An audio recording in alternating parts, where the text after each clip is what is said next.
એટલે એવા મિત્રો માટે મારે બે પંક્તિઓ કહેવી છે.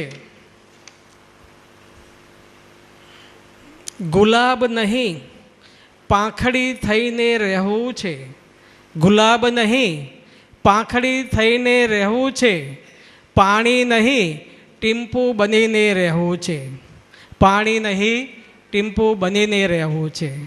નથી વહેવું કોઈની આંખમાંથી આંસુ બનીને, નથી વહેવું કોઈની આંખમાંથી આંસુ બનીને. મને તો એમ જ હોઠો પર સ્મિત બનીને રહેવું છે, મને તો એમ જ હોઠો પર સ્મિત બનીને રહેવું છે.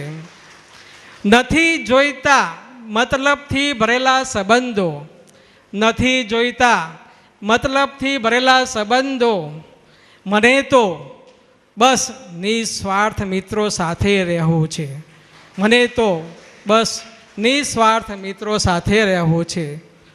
મારે ક્યાં સાગરની લહેરો બનીને વહેવું છે, મારે ક્યાં સાગરની લહેરો બનીને વહેવું છે.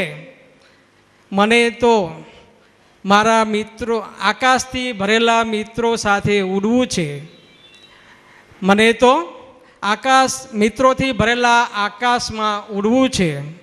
બસ મને મિત્ર બની મિત્રો સાથે રહેવું છે. તો આ બધા મારા મિત્રો છે અને એટલે ખૂબ આનંદ આવે છે. બાકીની જિંદગી આ ઉંમરે કેવી રીતે જાય છે મને ખબર નથી પડતી.